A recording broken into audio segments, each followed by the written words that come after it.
ఇక రిజర్వేషన్ల ద్వారా విద్య అలాగే ఆర్థిక పరమైన పురోగతి సాధించిన కుటుంబాలకు చెందిన పిల్లలు ఓబీసీ రిజర్వేషన్ ఫలాలను కోరడంలో ఔచిత్యాన్ని సుప్రీంకోర్టు ప్రశ్నించింది సార్. పరిస్థితులు ఇలాగే కొనసాగితే రిజర్వేషన్ల నుంచి ఎన్నటికీ బయటపడలేమని వ్యాఖ్యానించింది. తల్లిదండ్రులు ఇద్దరు కూడా ఐఏఎస్ అధికారులు అయితే వారి పిల్లలకు రిజర్వేషన్ ఎందుకు అంటూ సూటిగా ప్రశ్నించింది సార్. సుప్రీం లేవనెత్తిన ఈ సున్నితమైన అంశంపై మీ కామెంట్స్. అంటే ఆల్రెడీ క్రీమీ లేయర్ ఉంది మన దేశంలో. ఓబీసీలకు ఒక ఇన్కమ్ లిమిట్ దాటితే రిజర్వేషన్ ఉండవు. మీకు అది క్రీమీ లేయర్ అనే కాన్సెప్ట్ ఆల్రెడీ ఉంది. అసలు కేసు ఏంటి అంటే కుర్బాన్ని ఒక సామాజిక వర్గానికి చెందినటువంటి ఒక వ్యక్తి కర్ణాటక పవర్ ట్రాన్స్మిషన్ కార్పొరేషన్ ఎగ్జామ్కు రాసి సెలెక్ట్ అయ్యాడు. అతను బీసీ కోటాలో సెలెక్ట్ అయ్యాడు, ఓబీసీ కోటాలో. అది అయితే అతనికి బీసీ సర్టిఫికేట్ ఇవ్వటానికి అధికారులు నిరాకరించారు. ఎందుకంటే ఇద్దరు తల్లిదండ్రులు ఇద్దరు కూడా ప్రభుత్వ ఉద్యోగులు, వారి వార్షిక ఆదాయము 19 lakh. సో మీరు బ్యాక్వర్డ్ కాదు అని వాళ్ళకి ఇవ్వలేదు. సో అతను హైకోర్టుకి వెళితే హైకోర్టు ఏకసభ్య ధర్మాసనం అతనికి అనుకూలంగా తీర్పు చెప్పింది. అది మళ్ళీ డివిజన్ బెంచ్కి వెళ్తే డివిజన్ బ్యాంకు అతనికి వ్యతిరేకంగా తీర్పు చెప్పింది, కొట్టేసింది. అంటే సింగిల్ జడ్జ్ ఇచ్చినటువంటి తీర్పును కొట్టేసింది. ఇప్పుడు అతను సుప్రీంకోర్టు అప్రోచ్ చేశాడు. సుప్రీంకోర్టు ఒక ప్రిన్సిపల్ చెప్పింది ఏంటంటే, ఇది సోషల్ అండ్ ఎడ్యుకేషనల్ బ్యాక్వర్డ్నెస్కు సంబంధించింది కదా. ఒక ఇద్దరు తల్లిదండ్రులకు కూడా ఐఏఎస్ అధికారులు అయ్యాక where is social backwardness, where is economic backwardness, where is educational backwardness? ఇది ఫండమెంటల్ క్వశ్చన్. అంటే రిజర్వేషన్ విధానము స్టాటిక్గా పర్మనెంట్గా ఉండాలా? ఇక భారత సుప్రీంకోర్టు మనం ఒక రిజర్వేషన్ జ్యూరిస్ప్రుడెన్స్ కనుక స్టడీ చేస్తే మీకు అనేక సందర్భాల్లో సుప్రీంకోర్టు 2 రకాల వాదనలు సుప్రీంకోర్టు ముందు వచ్చాయి. ఒకటి, కులం ఆధారంగానే వెనుకబాటుతనాన్ని నిర్ణయించాలన్నది ఒక వాదన. అసలు కులమే ప్రాతిపదిక కాదు, ఇంకెక్కడి కులం అనేది రెండవ వాదన. ఈ రెండింటిని బ్యాలెన్స్ చేస్తూ సుప్రీంకోర్టు ఇందిరా సహానీ కేసు ఉంది మీకు, అది landmark judgement on reservations. ఇలా అనేక కేసుల్లో ఫైనల్గా సెటిల్డ్ జ్యుడిషియల్ ప్రిన్సిపల్ ఏంటంటే, caste may be the convenient starting point, but caste alone need not be the criteria for social and educational backwardness. అందుకే రాజ్యాంగంలో కూడా socially and educationally backward cost ఉంటుంది, class అని ఉంటుంది, కాస్ట్ అని ఉండదు. It is not cost based reservation, it is a class based reservation. అంటే మన దేశంలో కాస్ట్ క్లాస్ సిగ్నిఫికెంట్గా ఓవర్లాప్ అవుతుంది, కానీ అదే సమయంలో సిగ్నిఫికెంట్గా డిఫరెన్స్ కూడా అవుతాయి. అంటే significantly similar, significantly different also. అంటే మీకు ఉదాహరణకు శానిటేషన్ వర్కర్ల కాస్ట్ నేపథ్యం తీయండి, మీకు క్లియర్గా వాళ్ళు సమాజంలో అణగారిన కులాల వాళ్ళే ఉంటారు. మున్సిపల్ స్వీపర్లను తీయండి, పని మనుషుల కులాలు తీయండి, మీరు చిన్న పనులు చేసుకుని బతికే వాళ్ళలో అత్యధికులు మార్జినలైజ్ కాస్ట్ నుంచి ఉంటారు. అంటే మన దేశంలో కాస్ట్ ఇస్ రియాలిటీ. అదే సమయంలో మార్జినలైజ్ కాస్ట్ నుంచి కూడా ఎకనామిక్ డెవలప్మెంట్ వల్ల 70 years ఆఫ్ ఎకనామిక్ డెవలప్మెంట్ వల్ల 70 years ఆఫ్ సోషల్ ప్రోగ్రెస్ వల్ల కొన్ని కులాలు చెందిన వారు, కొన్ని కుటుంబాలకు చెందిన వారు ఈ వెనకబాటుతనం నుంచి బయటపడ్డారు. అందులో ఒక నిర్దిష్టమైన కేటగిరీ ఇప్పుడు సుప్రీంకోర్టు లేవనెత్తిన ఐఏఎస్ అధికారులు తల్లిదండ్రులు అయితే అని.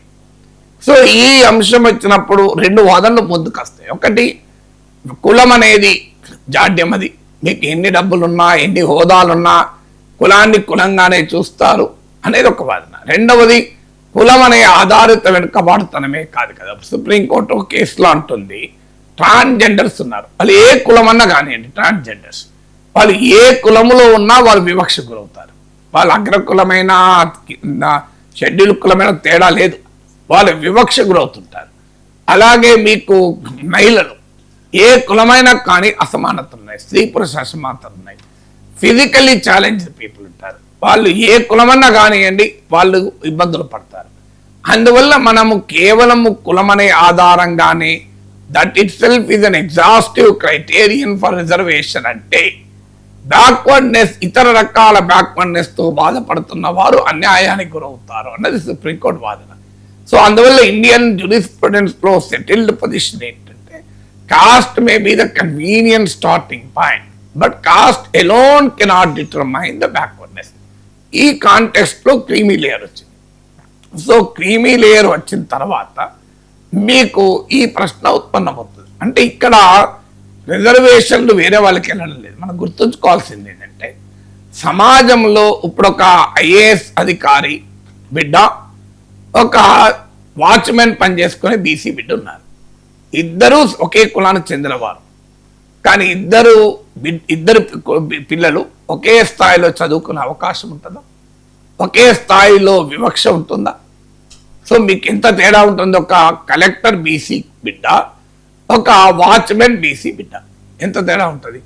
ఎక్కడో గ్రామంలో మీకు రజక వృత్తి చేసుకునేవారు, లేదా మీకు నాయి బ్రాహ్మణ వృత్తి చేసుకునే వాళ్ళు, లేదా చేపలు పట్టుకునే వృత్తి చేసుకునేవారు, వారు మీకు ఇక్కడ ఒక పారిశ్రామికవేత్త, ఇద్దరు పిల్లలు కూడా ఒకే రకమైన సామాజిక, ఆర్థిక, విద్యా రకమైన పరిస్థితుల్లో ఉంటారా? దీనివల్ల ఏమవుతుందంటే పరిమితమైన రిజర్వేషన్లు కూడా అపరిమితం కాదు.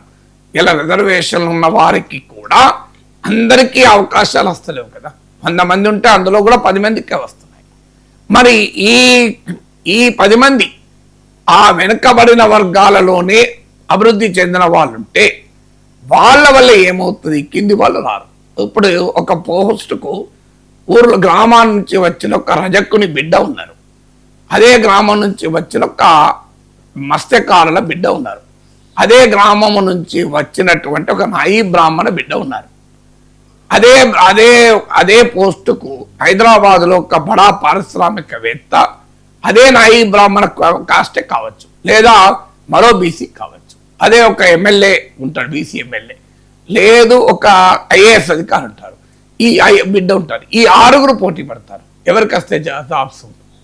ఒకవేళ ఈ అభివృద్ధి చెందిన ముగ్గురికి, ఓ ఎమ్మెల్యే బిడ్డ, ఓ పారిశ్రామికవేత్త బిడ్డ, ఓ ఐఏఎస్ అధికారి బిడ్డకు రిజర్వేషన్ బెనిఫిట్ వస్తే నష్టపోయేది అగ్రకులాలు కాదు, నష్టపోయేది గ్రామాల నుంచి వచ్చిన ఒక రజకుడి బిడ్డ, ఒక గ్రామం నుంచి వచ్చిన నాయి బ్రాహ్మణ బిడ్డ, ఒక గ్రామం నుంచి వచ్చిన మత్స్యకారుడు, పల్లెకారు బిడ్డ. మరి వాళ్ళకి న్యాయం చేయకూడదా అనేది క్రీమీ లేయర్ కాన్సెప్ట్. అందువల్ల క్రీమీ లేయర్ అనేది it is not a denial of reservation. It ensures the flow of reservation benefits to a section of the backward class to most backward section. ఆ మోస్ట్ బ్యాక్వర్డ్ సెక్షన్ కు benefit పొందితే ఒక 10 ఏళ్లకో 20 ఏళ్లకో 30 ఏళ్లకో అత్యంత అట్టడుగున ఉన్న వర్గాలకు కూడా సమాజంలో అగ్రకులాలతో, అగ్రవర్ణాలతో, అగ్రవర్గాలతో పోటీ పడగలిగే సామర్థ్యాన్ని కలిగి ఉంటారు. లేకపోతే నీకు ఎప్పుడు ఈ కొన్ని కుటుంబాలు వస్తే there will be a class within the caste. అంటే వెనకబడిన కులాల్లో ఒక అగ్ర వర్గాలు ఏర్పడతాయి. ఈ అగ్ర వర్గాలు ఆ రిజర్వేషన్ బెనిఫిట్లను వెనకబడిన కులాల వారికి రాకుండా చేస్తాయి. ఇది రిజర్వేషన్ ఫిలాసఫీకి, అంటే కాన్స్టిట్యూషనల్ అఫర్మేటివ్ యాక్షన్ అంటారు. అంటే కాన్స్టిట్యూషన్ లో ఉన్న పాజిటివ్ డిస్క్రిమినేషన్, సానుకూల వివక్ష అనే మౌలిక సిద్ధాంతానికి వ్యతిరేకం కదా. ఇది సుప్రీంకోర్టు కొత్తగా చెప్పింది ఏమీ లేదు. క్రీమీ లేయర్ పైన గతంలో జడ్జిమెంట్లు ఉన్నాయి, మన దేశంలో చట్టాలు ఉన్నాయి. బీసీ సంఘాలు కొన్ని వ్యతిరేకిస్తున్నాయి, మీరు క్రీమీ లేయర్ పెట్టడం అంటే అన్యాయమని. So that debate is a very old debate.